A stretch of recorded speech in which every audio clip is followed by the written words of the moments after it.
Hello, I'm Nick Offerman, white male translator for Gaslit Nation. To sum up this week's episode, kleptocracy anywhere is kleptocracy everywhere, and this is a transnational crime syndicate masquerading as a government. Thanks for listening. The public, having been assured that it's just scandal, it's just Trump being Trump, will then surrender its own demands for accountability. This is called normalcy bias. The idea that if a situation is truly dangerous, if massive crimes are being committed in plain sight, someone will intervene and stop them. Normalcy bias is the psychological counterpart to American exceptionalism. You can see these dual myths at play in every massive American oversight turned tragedy, from 9/11 to the war in Iraq to the 2008 financial crisis. Notably, you see many of the same elite scammers, men who profit off the good faith that informs normalcy bias, in each of these atrocities as well. But no one held Trump accountable. Not in the 1980s, not now. That is to say, no one held Trump accountable in a meaningful way, the only way he and his criminal kind recognize: indictment and imprisonment. He remained a distant folk villain, a TV and tabloid monster, a threat outside my orbit. I could walk in and out of Trump Tower as a little girl and not feel afraid. It never crossed my mind that 30 years later, this man would endanger my life. Who controls the past controls the future. Who controls the present controls the past, Orwell wrote in 1984. Past events, it is argued, have no objective existence, but survive only in written records and in human memories. The past is whatever the records and the memories agree upon. And since the party is in full control of all records and in equally full control of the minds of its members, it follows that the past is whatever the party chooses to make it. We are living in the future Orwell warned about. I am living in the 1984 my mother laughingly assured me did not exist. I am writing this book to report the past in its full truth, in the hope that an understanding of the past will impact the future. That is the hope of every journalist who documents abuses of power. But I write under the rule of a tabloid tyrant. I write about a New York past from a Missouri present. I write with a memory that it is my own job to doubt, because I have seen how the media is made. I have seen how this monster is fed. I remember absorbing its myths as a child.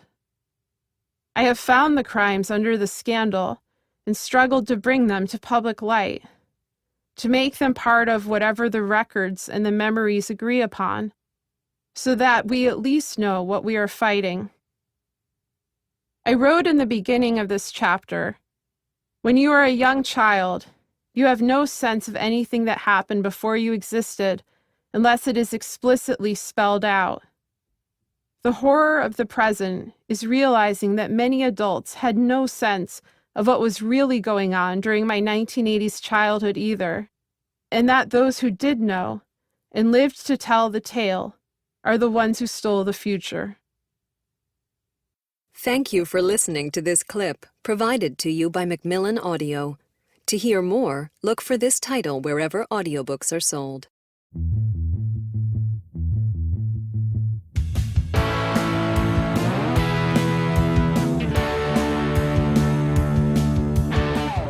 I'm Sarah Kendzior, the author of the best-selling books The View from Flyover Country and Hiding in Plain Sight. I'm Andrea Chalupa, a journalist and filmmaker, and the writer and producer of the upcoming journalistic thriller, Mr. Jones. And this is Gaslit Nation, a podcast covering corruption in the Trump administration and rising autocracy around the world.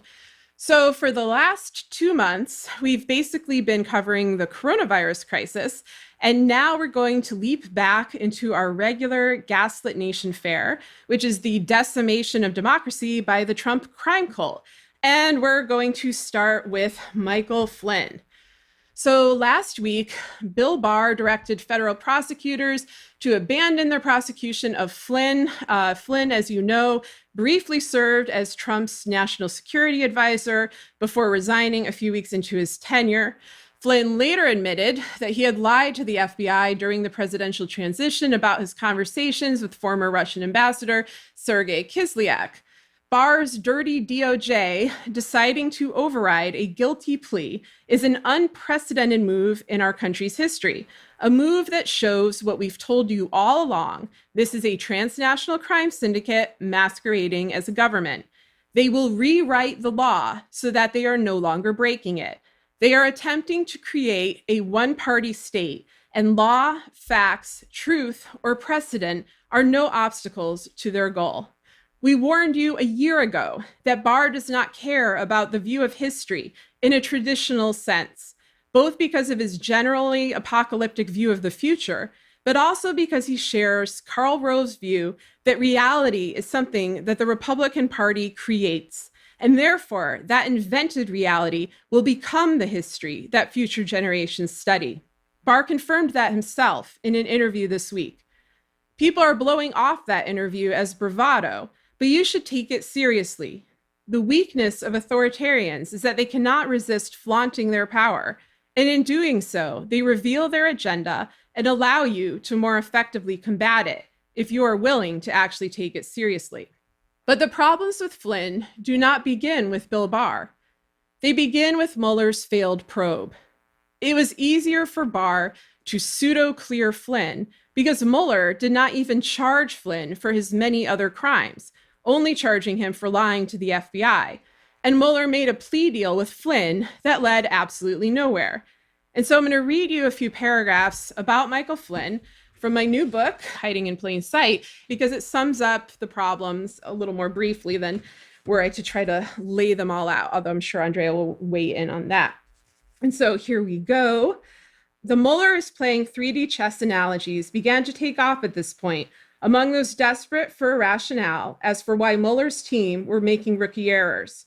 Some pundits liked to claim that Mueller was doing a classic mafia roll-up, where he would go easy, nab the low-level players first, and then arrest the key instigators all at once.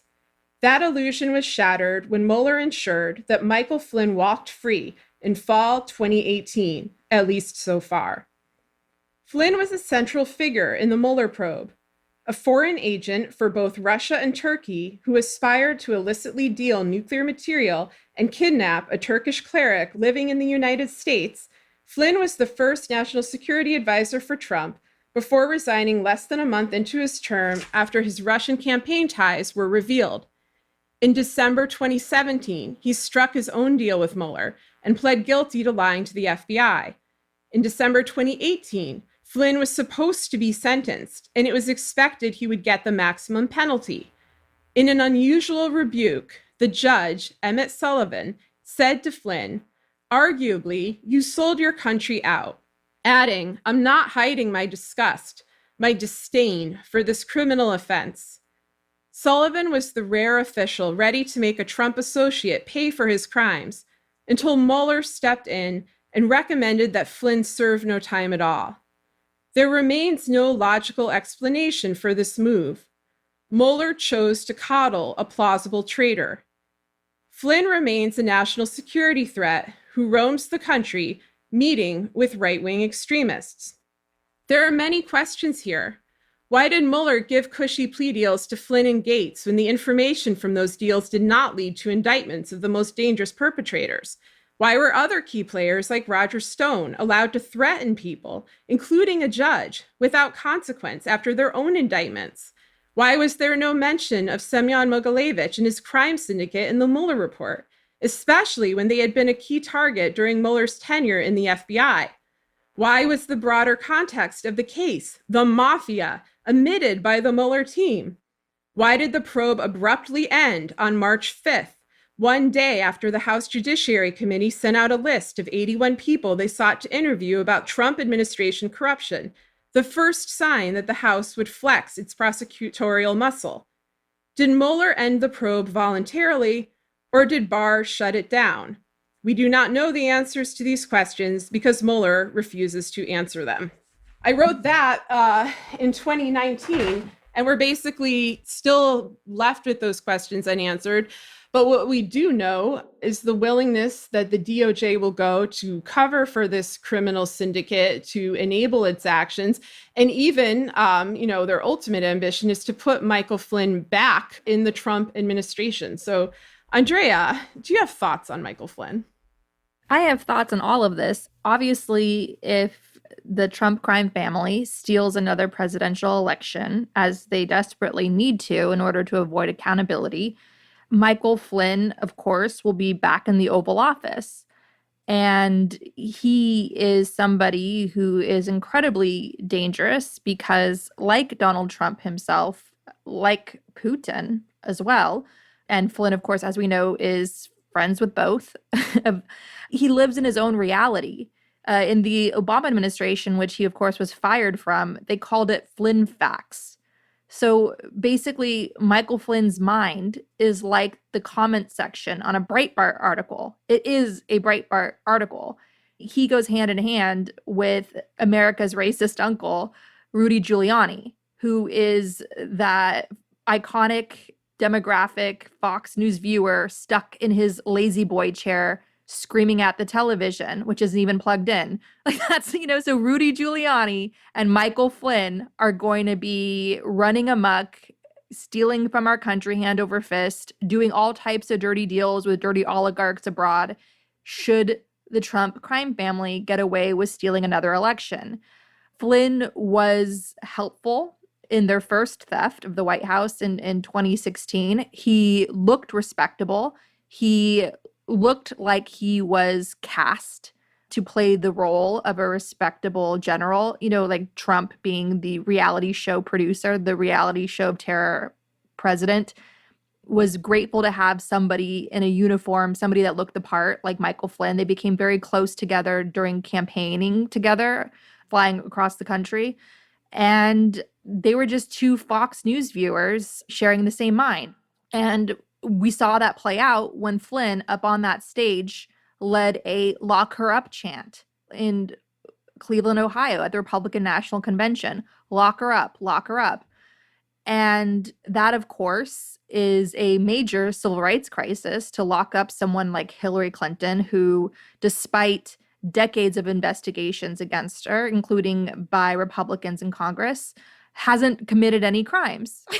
So to throw someone like Hillary Clinton into prison would be a civil rights crisis, just like it was a civil rights crisis in Ukraine when the gold-loving, Putin-dependent Ukrainian idiot, Viktor Yanukovych, when he came to power with the help of Donald Trump's longtime friend and neighbor, Paul Manafort. When Viktor Yanukovych came to power, one of the first things he did was throw his political opponent, Yulia Tymoshenko, into prison on trumped-up charges. And that was a major civil rights crisis for Ukrainians. No matter what you thought of Yulia Tymoshenko, whether you liked her politics or not, it was a civil rights crisis that she was unjustly unlocked for invented crimes by her political opponent, by the Ukrainian Donald Trump.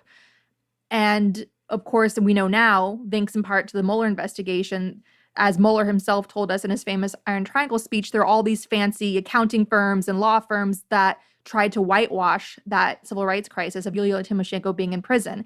And I want to update everyone on that story. She has successfully won an $11 million case against Skadden, the U.S. law firm that worked with Americans under the guidance of Paul Manafort to whitewash the fact that she was in prison and try to essentially justify it to Western leaders, to Western thought leaders and media and so forth. So let that be a lesson that justice can sometimes happen. Yulia Tymoshenko is by far not perfect. I believe she is corrupt. I believe she is a big disappointment to Ukrainians. But she doesn't belong in prison if she hasn't broken a law. And that takes us back to Mike Flynn, who did break laws. He did lie to the FBI. He did get on the phone with the Russians and work directly with the Kremlin. When he was talking to Ambassador Kislyak, he was not in the White House at all yet in any official capacity. And he was essentially carrying out U.S. foreign policy on behalf of the United States government, which, of course, that's a mark against him as well. And that was something that he was not allowed to do. And he was carrying on as though that was official, like basically reassuring the Russians to lay low and not overreact to Obama's sanctions against their attack on our democracy in 2016. So Flynn very much overstepped in that role and trying to soothe the Russians and not have them do anything crazy, and to not worry that their time would come, essentially, that they would eventually be rewarded. And they have been, with the Trump crime family being in the Oval Office. So I think all of this is extraordinarily dangerous. Basically, what we've been saying on this show for a very long time is that the Trump crime family, along with their propaganda machine, including Fox News, including Sean Hannity, which Fox News under Donald Trump is essentially state propaganda. It's state media. And that's how it's operating. That's how closely the White House and this massive influential TV network are aligned and in bed together. They work together to try to discredit the FBI and the DOJ before it was purged and under Barr, and people like my sister, Alexandra Chalupa, who independently used public domain information to point out how Paul Manafort was hijacking our democracy and essentially working as Putin's operative. And they vilified her using their propaganda machine. Sean Hannity made up lies about her and made her a big target, and that drove harassment. So we've been saying this all along, that they need to make the FBI and Christopher Steele and a mom of 3 kids, my sister, look guilty on invented charges, invented crimes, in order to have the political cover to then free their accomplices like Mike Flynn. And we're talking about Mike Flynn now. Pretty soon they'll be carrying this out for Paul Manafort, so they have some excuse to pardon him. They're going to go down the line. I don't think Michael Cohen will get that red carpet treatment, because as sleazy and as dirty as he was, and all the threats that he made against journalists and all the dirty corruption that he did on behalf of the Trump crime family, Michael Cohen did produce great TV in his congressional testimony that was riveting television that Americans watched, and that certainly hurt a thin-skinned wannabe autocrat like Trump. So I don't think Michael Cohen's going to get that treatment. But what they're doing now with Flynn in trying to make the good guys the bad guys, even if they have to invent crimes and gaslight Americans in order to free their accomplices so they can go on to commit more crimes, is just the start. And if we don't stop them in November 2020, it's game over for our democracy. This episode of Gaslit Nation is sponsored by Best Fiends. Want to have an adventure without leaving your home? Check out Best Fiends, a puzzle game that you can play right on your phone. With Best Fiends, you can collect cute characters, solve puzzles, and compete against your friends and family. Best Fiends updates the game monthly with new levels and events, so it never gets old. My kids love it, and they've already progressed through over 15 levels. Parents, this is a great way to relax as a family while sheltering in place from the pandemic. Best Fiends is fun for users of any age to play. Engage your brain with fun puzzles and collect tons of cute characters. Trust me, with over 100 million downloads, this 5-star rated mobile puzzle game is a must-play. Download Best Fiends free on the Apple App Store or Google Play. That's friends without the R. Best Fiends.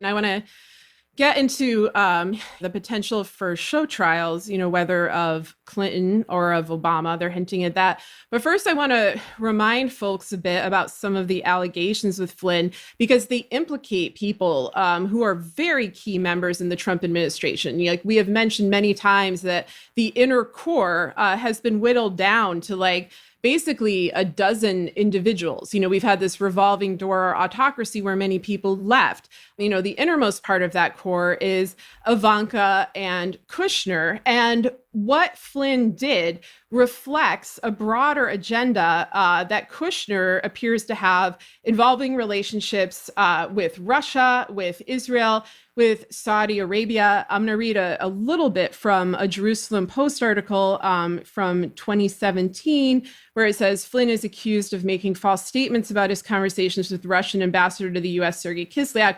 One of the two statements is allegedly about the UN resolution, which condemned Israel's settlements as a, quote, flagrant violation of international law, and which Trump's team sought to have vetoed. And so that was the kind of activity that Flynn was getting up in with Kushner as an accomplice in December of 2016.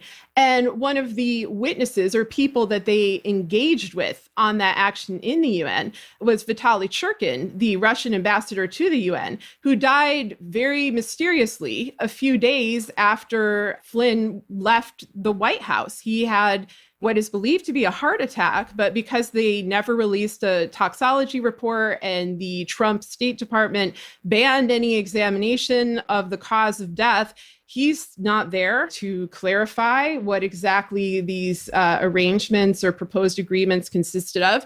There were other people investigating Flynn who are no longer with us. Early in 2016, before Trump actually took office, Elijah Cummings, the representative, put out a letter to Mike Pence, warning Mike Pence that Michael Flynn was a national security threat who had been engaged in all sorts of improper behavior involving not just Russia, but Turkey. And now Elijah Cummings is no longer with us to comment on what has transpired. And of course, Mike Pence is still in office. And this was always a troubling thing for Pence, that Flynn had confessed his guilt, that he allegedly was cooperating with Mueller, and that Pence had been alerted as to Flynn's criminal ambitions on paper by Elijah Cummings before Trump took office. That was always a fairly damning thing for him. Now, those people are no longer there. So we've always said, like, this is an issue of the US and Russia and of Trump's ties to the Kremlin and to the Russian mafia. And it often seems like they're trying to replicate what happened in Ukraine, as Andrea laid out, as well as fulfill a broader ambition of tearing apart the United States in the manner that the Soviet Union was torn apart, which Putin has described as the great trauma and tragedy of his life. But it goes broader than that. You know, it involves so many different countries and so many layers of criminality and culpability. In this case, in particular, Israel, Saudi Arabia, Russia, and also Turkey. And so for Flynn, of all people, to be cleared, you know, is a very damning sign of things to come. And as Andrea noted, you know, he was infamous for his cry of lock her up against Hillary Clinton.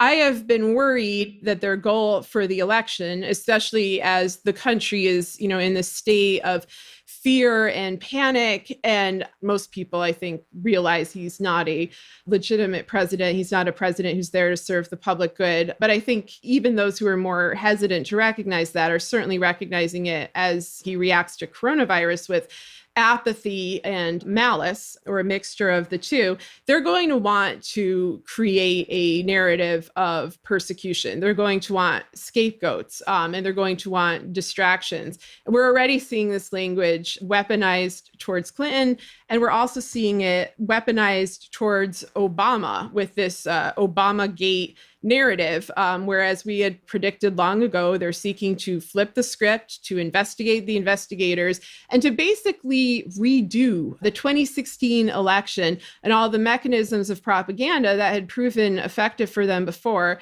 in the context of 2020, and to take Biden and turn him into a kind of Obama-Hillary hybrid with an assortment of baggage that's really a projection of the crimes that the Trump camp itself has done. I have more to say on this, but I feel like I've been talking a while if you want to weigh in. Well, I have more to say on this too. So let's keep going. But yeah, I want to point out that Michael Flynn and his son, in those final weeks, months of the 2016 election, they were driving so much of that Pizzagate conspiracy theory, this nonsense, total right-wing fantasy that there was a sex dungeon for children in a popular family pizza parlor in the heart of Washington, D.C., and it was owned and controlled by people linked to Hillary Clinton and John Podesta and so forth. And it was just totally fantastical and disgusting. And it's so interesting that they used pedophilia. They used children being trafficked when Trump himself was so closely linked to an actual pedophile trafficker, Jeffrey Epstein. And that his own a member of his cabinet got Epstein off the hook for raping all these children and helping his powerful friends, allegedly like Donald Trump himself, rape children. So you have to look back at Pizzagate now that we know what we know, and wonder how much of that was just projection. They're always accusing the other side of doing what they're doing, like crooked Hillary. I would give anything for Hillary Clinton to be president right now. I would sleep at night. We probably wouldn't have a pandemic. She was in Obama's White House. Obama stopped the Ebola pandemic. He laser focused on it and put a stop to that. We might all be, Sarah and I might have finally gotten our vacation. Who cares about that now, obviously? But I mean, so what I'm saying is like they project, they've always projected. And so you have to wonder now about Pizzagate and how much of their obsession of pedophilia came from their own culture, their own crimes, like being in the ether of all these creepy people. And what they did by driving that Pizzagate conspiracy is they made the target on Hillary Clinton's head even bigger. They created an atmosphere of danger. And what it, of course, led to was some kid from North Carolina driving up and shooting up the pizza place where you had to then get a guard at the door, a bouncer at the door day and night at this family pizza place. It was heartbreaking. And so when they fall into their propaganda paranoia, what they're trying to do is equivalent to a Nazi book burning. How the Nazis would gather the brown shirts and burn books, and they'd stand around a bonfire and they'd get all frothy in the mouth and they'd get the taste of blood that they were coming after you and they're going to change the culture and they were in control now. They're in power now. Well, these guys aren't getting around and doing book burnings, but what they're doing is they're firing up their base. They're firing up their brown shirts and getting them all excited. And that then puts public officials like Hillary Clinton, like Obama and his family in danger. Michelle Obama wrote about birtherism, how it wasn't a funny, silly little thing for her, how she felt in serious danger. Because what they're doing is that they are inspiring some of their followers to take that next step and show up with a gun in gun-obsessed America. And this is their blunt force instrument. There's nothing innocuous about this. They know what they're doing. They know that they are creating a culture of violence and they're fanning the flames of that violence. Absolutely. And I'm glad that you raised the issue of Jeffrey Epstein, because when Pizzagate emerged, it was after the alleged child rape case by Donald Trump had almost made it back into the mainstream press. A woman who had been 13 years old in 1994 had come forward and said that she had been raped by Donald Trump and that she was, as a 13-year-old, had been procured by Jeffrey Epstein and Ghislaine Maxwell to be a prostitute for rich and powerful men. And this case had been bouncing around courtrooms. It had come and gone, but she was going to show her face and make a statement to the world on November 3rd, 2016, until she was threatened and her lawyer was threatened, and that disappeared. And right around that time, Pizzagate, the narrative of that emerged. So that, of course, if you brought up Epstein and this child pedophile trafficking network, immediately people would say to you, oh, well, you sound like one of those Pizzagate people. You sound like some sort of lunatic, even though this case had already been to court in other contexts. Epstein, by this time, was a convicted sex trafficker, a convicted child sex trafficker, a well-known pedophile. Like, none of this was debatable. One thing that's notable here, and I go into this in my book, Hiding in Plain Sight, is that it was Bill Barr's father who brought Epstein into prominence. Bill Barr's father was the headmaster of Dalton when he hired Epstein, who was a 20-year-old without a degree, to teach math. From there, Epstein went into high society, connected with Ghislaine Maxwell, and the two of them connected with Trump in a variety of ways. And now who do we have in charge of the DOJ at this time? Letting Michael Flynn go, burying the Jeffrey Epstein case. We have Bill Barr. So we have this very disturbing continuity that I don't think is coincidental. I don't think we know the full story. I honestly think one of the wisest moves that anyone seeking justice and clarity and a way forward for this country can do is to fully investigate the Jeffrey Epstein trafficking operation and the role that it played in international espionage, in blackmail, in controlling heads of state. I feel like that case is at the heart of so many of the issues that we're facing, and the reluctance for people to come forward and take on the individuals in the Trump crime syndicate may be related to compromise or various connections that were there with Epstein. I don't care who gets outed in this process. I think we need full transparency and full clarity because there are too many coincidences. Like when you can trace that path from Michael Flynn and the Pizzagate narrative to Epstein, to Bill Barr, to Bill Barr's dad, to Donald Trump, to Donald Trump's dad. I mean, it just goes on in this circular form. And then you can get also Netanyahu and Ehud Barak and Prince Andrew and Brexit. I mean, it sounds crazy. It's very overwhelming, but that's what happens when a conspiracy drags on for at least 40 years with no attempt at resolution, with no attempt at clear storytelling, or at least those attempts that are made are often silenced, either by excessive litigation, by threats, by blackmail, or by other mechanisms. But the truth needs to be told. I want to get into what Obama said, but I don't know if you have more that you want to add on that aspect of things. Yeah, I just wanted to add, it's just for anybody on the left who doesn't take the crimes of the Trump crime family and their long history, their financial dependency on dirty Russian oligarch money, and you've just sort of seen it as dismissed it as an excuse that so-called corporate Democrats used for why Hillary lost and so forth. Wake up. I don't understand it because this is about our oligarchs joining forces with their oligarchs. And when you live in an oligarchy, as we do here in the United States, you're dependent on whether the oligarch is determined to contribute to your society in some productive way, like the oligarch Bill Gates chooses to do with his wife Melinda, or whether it's going to be a Robert Mercer oligarch who is, driven by this ideological need of, I don't even, what is Robert Mercer's motivation other than just being an asshole?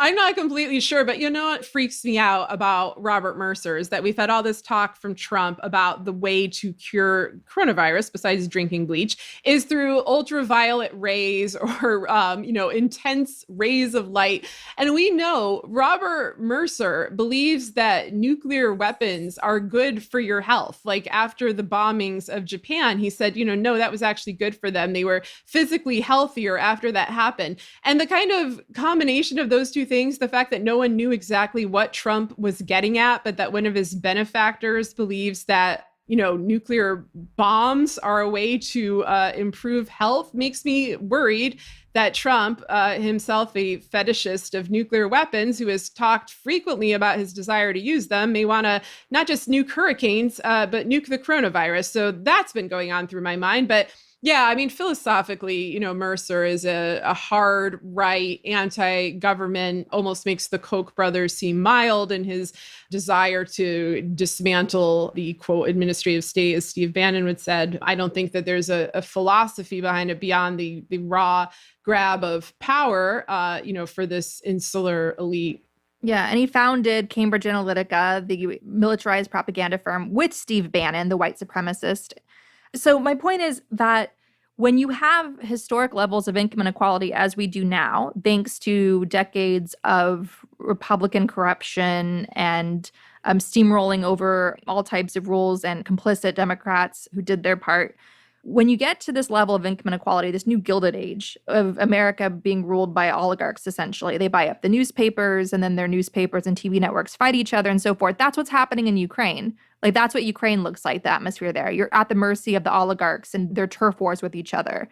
What Russiagate is, essentially, it's just a story of oligarch power Russiagate is a story of unchecked oligarch power, starring American oligarchs and Russian oligarchs together. That's all it is.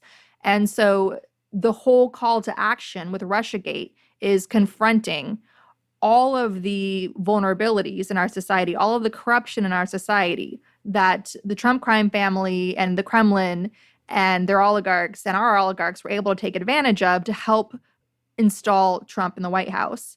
And if you want to secure our democracy, you need to factor in foreign policy. You need to stand up to autocrats. You need to pass legislation like the Magnitsky Act, which sanctions oligarchs, anybody involved in corruption abroad.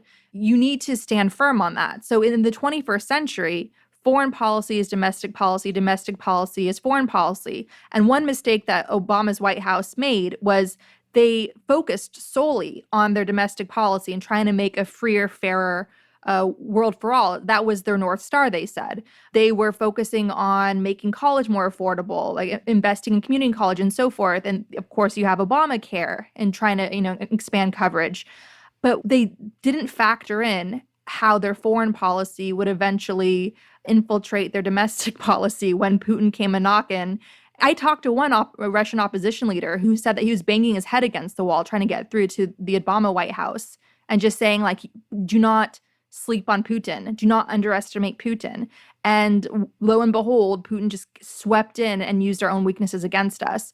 So again, I wanted to say for those on the left, the whole soul of Russiagate, it's a confrontation with the oligarchs, whether there are homegrown oligarchs here in the US or abroad, because these guys, they travel in a different stratosphere than us. They can pay off people. They can bribe people. They can pay for psyops. Like you and I could go out and buy a slice of pizza. That's not hard for them. They can pay for all types of things. They could buy publicists that are masters of the dark arts that can sprinkle all types of hit pieces about people they don't like. So we're totally outgunned here. That's what this whole conversation we've been having on Gaslit Nation is about. And it's about trying to even the playing field by addressing all of these social ills and finally bringing them to the surface and how we confront them. And guess what? White supremacy is key to that. Because who are these guys? They're a bunch of rich white guys who are fanning the flames of xenophobia. As we've said before, Putin's propaganda machine domestically is staunchly xenophobic. But the face that its propaganda machine presents to the world tries to be sympathetic towards all these social ills that it uncovers in America, when it's an absolute monster for its domestic audience, and it's racist and proudly racist and a fever dream of white supremacy. And so we have to be very clear in calling the enemy by its name. We're up against a global class of oligarchs that are white supremacists that want to hoard opportunities for themselves, and they want to create the future for themselves, and they're totally satisfied with letting the rest of us die away because then they don't have to deal with us. It's genocide of the poor. And so that's what we're talking about when we talk about Russiagate. It's about confronting the ruling oligarch class that is essentially committing genocide against poor people and brown and black people.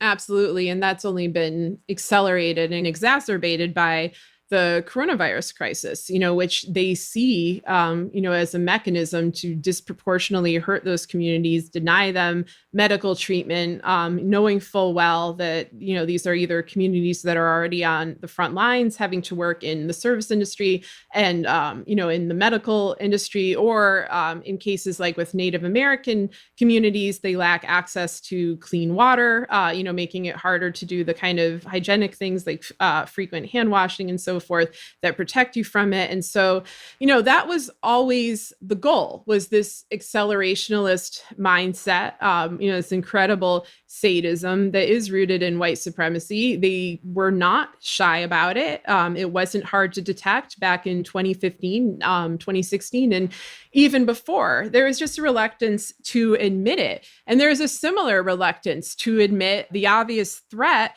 posed by the Kremlin and by complicit actors, within our own government. During the Obama administration, so many different agencies were hacked by Russia. You had the State Department, the DOD, the DNC, the RNC. We found out in 2018 that the Treasury was infiltrated by Russia in 2015, but they, didn't bother to tell anyone that. And by the way, anything that you're viewing in light of bailouts or any kind of big financial maneuvers from the Treasury, especially from Steve Mnuchin, needs to be viewed in the light of the fact that Russia has hijacked it and that's being used as basically an ATM for Russian oligarchs.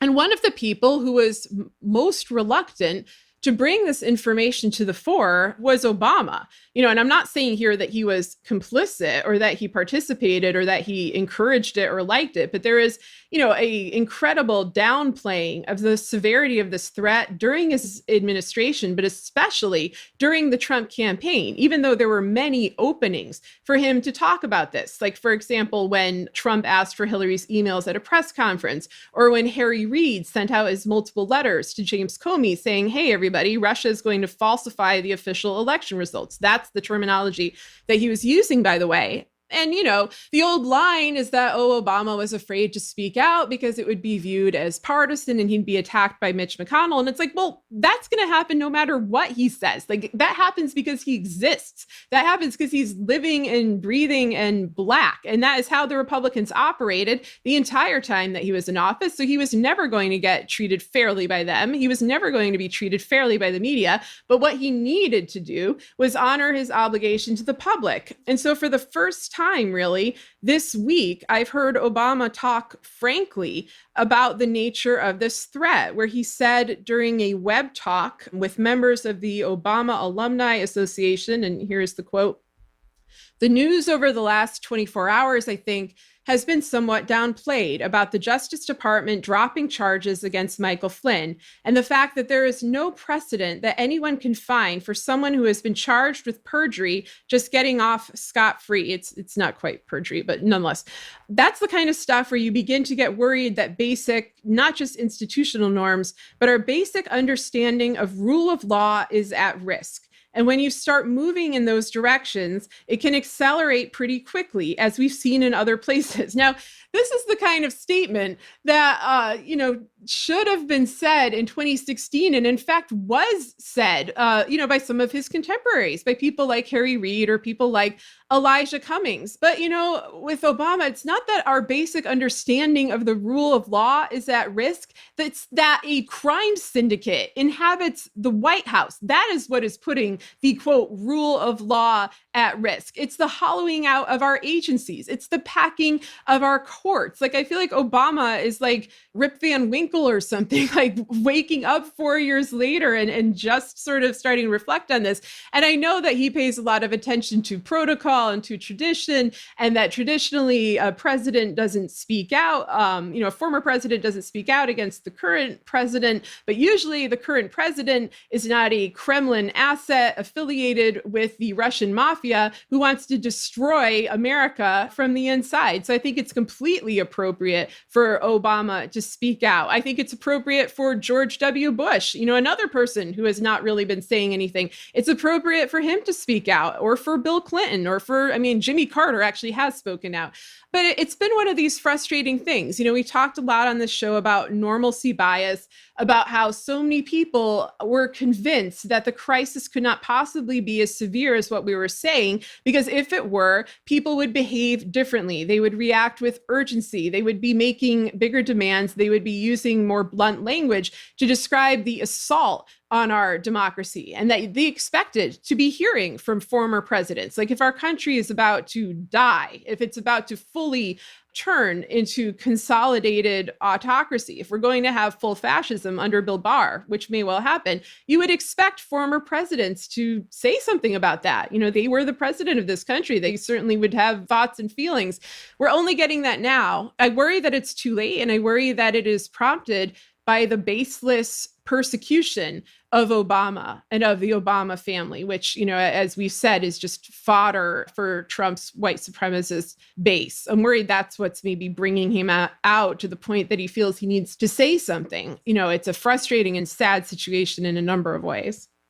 Obama is an institutionalist. I respect studies that focus on how the year you were born is so key to how you then develop in the world. And I feel like Obama was just born at a time when institutions worked, and the generations that came after just know institutional decline that's rapidly accelerating. my heart goes out to high school students and college students that are graduating into a pandemic with great depression level unemployment. So I think Obama and his mindset has been an institutionalist. Our institutions are strong. Our institutions will protect us. Well, our institutions have been purged, and now our institutions are in tatters, and they simply cannot survive 4 more years of the Trump crime family. Because what's going to happen is Trump's going to do 4 more years just to show that he's a 2-term president. He's going to be too lazy to even carry out a 3rd term, even though by that point he will find some legal way to carry out a 3rd term. He'll get bored and he'll just retire on his own show on Fox News and let Ivanka take his place. And that's how it will go if we allow them to steal another election. And this is game over for us. And we lose a generation, and it's going to take a new generation to sacrifice themselves essentially in some way, shape, or form to try to get it back.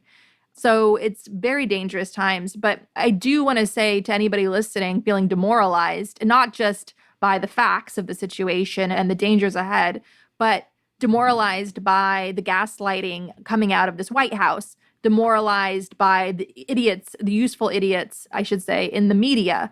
And just generally, just the gaslighting is always rampant, and it always just is boiling over as we get closer to a big election. So if you're feeling demoralized by just whatever's in the air right now, and it's going to get more polluted and foggier, and you have to stay focused. You have to stay focused. And one example of staying focused that I love and I want to share is coming from this documentary series that we all seem to be watching now in America in our quarantine, and it's called The Last Dance. And it focuses on the glory years of Michael Jordan, especially when he was at the Chicago Bulls during their height. And there's a really great episode where they talk about how Michael Jordan mentored Scottie Pippen during the heated years when they were up against the Detroit Pistons in this really tense life or death sports rivalry. So Michael Jordan talks about how he helped Scottie Pippen essentially become a killer, and becoming a killer and withstanding the pressures of a very heated rivalry is fighting for your mind and staying cool under pressure and not taking the bait. Because you have to remind yourself at the end of the day, the war is in the mind. The war is in the mind. We call our show Gaslit Nation because they're trying to screw with your head. They're trying to get you to give up. They're deliberately trying to exhaust you with their terror and demoralize you. Propaganda is meant to weaken your system, break down your system, so you don't even care what's true anymore. It's not a matter of what's true, what isn't. You just give up. It just exhausts your reasoning. You have to awaken your inner Scottie Pippen now. And if he could do it and defeat the Detroit Pistons, then so can you. Because he totally transformed, and they could no longer get into his head. And when they can no longer get into his head, they lost. And so you've got to stay strong now. You've got to fight for your mind, and you've got to stay focused. And we have an action guide for you that is meant to not only give you concrete actions and groups that you can support and communities you can join, but also inspiration to help you focus. So go to the Gaslit Nation Action Guide on gaslitnationpod.com. We also have a reading guide where you can check out all types of books that break down what we're talking about in greater detail. So the point is that anytime you feel them trying to demoralize you, you need to grab hold of your mind and strengthen your mind and fight for your mind. The war is in your mind. And so you've got to stay focused. And the whole point of this exercise that we're in now, we're in the thick of it now, and it's just going to get more intense. The whole point of the months ahead is to choose to do something instead of nothing, even when you feel like giving up. The whole point of the exercise in the months ahead, starting now, is choosing hope over despair, choosing hope over despair, getting out of bed in the morning and telling yourself that you're going to plant seeds that are going to outlive you. You're going to plant seeds that are going to outlast you. And you can plant those seeds by throwing a couple bucks to an organization that desperately needs it. Check out our action guide for organizations that you can support. Be their cavalry. Show up. Make phone calls for groups that you care about. Adopt candidates. Go check out everydistrict.org. Go check out Future Now. Those are groups that are fighting on the all-important local level. Adopt candidates on the local level. Get involved. Get your friends together and fight. Convince the smartest person you know, the biggest heart you know, that's ruled by empathy, to run for office. Give them the confidence they need to do that. There's ways you can do that on our action guide. So the whole point right now is to stay focused and to stay engaged and refuse to let them win the war in your mind.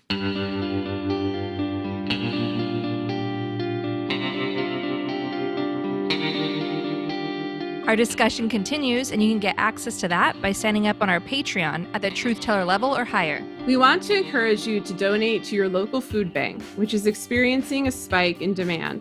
We also encourage you to donate to Direct Relief at directrelief.org, which is supplying much-needed protective gear to first responders working on the front lines in the U.S., China, and other hard-hit parts of the world.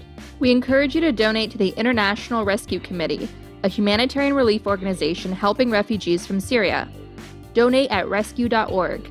And if you want to help critically endangered orangutans already under pressure from the palm oil industry, donate to the Orangutan Project at theorangutanproject.org. Gaslit Nation is produced by Sarah Kenzier and Andrea Chalupa.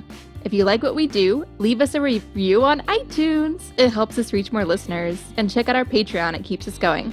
Our production managers are Nicholas Torres and Carlin Daigle. Our episodes are edited by Nicholas Torres, and our Patreon exclusive content is edited by Carlin Daigle. Original music in Gaslit Nation is produced by David Whitehead, Martin Vissenberg, Nick Farr, Damian Arriaga, and Carlin Daigle. Our logo design was donated to us by Hamish Smith of the New York-based firm Order. Thank you so much, Hamish. Gaslit Nation would like to thank our supporters at the producer level on Patreon: Adam Levine, Alabama, Alan Liu, and Marshall, Brian Tahuden, Carol Gulstad, Catherine Anderson Corena, David Porter, Diana Gallagher, D.L. Singfield, Dorothy Kamarick, Doug Friedenberg, Elizabeth Dove, Emmy, Eric Kaplan, Arena Guardia, Ethan Mann, Evan Rosemore, Fontaine Carpenter, George Hughes, Gustav Halsby, Janet Robinson, Jared Lombardo, Jason Benke, Jason Rita, Jeff Thompson, Jennifer Slavic, Jens Alstrup Rasmussen, Jons Alstrup Rasmussen. The name's so Okay, nice fine. you say it twice. Joel Newman, John Astrick, John Laughlin, John Ripley, Karen Humphreys, Kate Cotton, Katie McHugh, Katie Musiris, Keith Gottschalk, Kelly Ranson, Kevin Gannon, Kevin M. Garnett, Christy Vitale, Lawrence Graham, Leo Chalupa, so sing-songy, Lindsay Eggleston, Lisa LaFlame, Lorraine W. Todd, Luke Stranded, Lynn Schneider, Mandy Farrapore, Marcus J. Trent, Margaret Moe, Mary Wong, Matt Perez, Maureen Murphy, Michael Stinoff, Michael Woodridge, Michelle Dash, Mike Tripico, Nicole Spear, Oliver Ash, Pamela Newport, Ray Alba, Rhonda White, Rich Craw, Richard Smith, Sandra Kalnins, Sonia Bogdanovic, Sharon Hattrick, Solomon Hikes, Tanya Chalupa, Tracy, Victoria Nordgren, Victoria Olson, William Barry Reeves, Ren. Zachary Lemon. Thank you all so much for your support. We could not make the show without you.